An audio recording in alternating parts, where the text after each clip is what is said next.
اسد اللہ خان غالب کی ولادت 1797 اکبر آباد میں ہوئی۔ اسد اللہ خان نام، مرزا نوشہ لقب، نجم الدولہ، دبیر الملک اور نظام جنگ غالب کے شاہی خطابات ہیں۔ غالب نے پہلے اسد پھر غالب تخلص اختیار کیا۔ غالب نے فن شاعری میں خود اپنا انداز ایجاد کیا۔ انہوں نے اردو شاعری کو وقار اور اردو غزل کو اعتبار بخشا۔ غالب بنیادی طور پر غزل کے شاعر تھے، تاہم انہوں نے قصیدہ، رباعی اور قطعہ جیسی اصناف سخن میں بھی طبع آزمائی کی ہے۔ فارسی نظم و نثر میں بھی ان کی کئی مشہور تصانیف ہیں۔ 15 فروری 1869 کو دہلی میں غالب کا انتقال ہو گیا۔ ہر ایک بات پہ کہتے ہو تم کہ تو کیا ہے،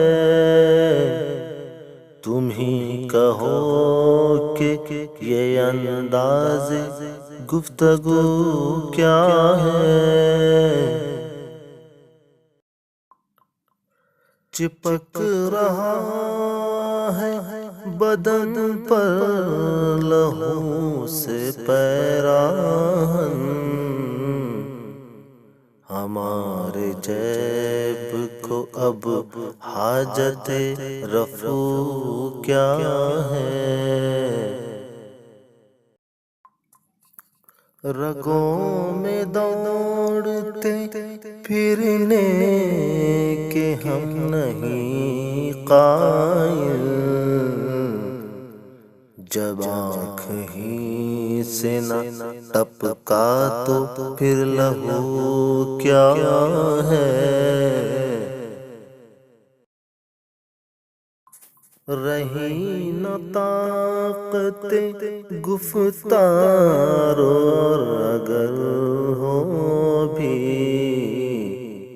تو کس امید پہ کہیے کہ آرزو کیا ہے۔ ہوا ہے شہ کا مصاحب پھرے ہیں اتراتا، وگرنہ شہر میں غالب کی آبرو کیا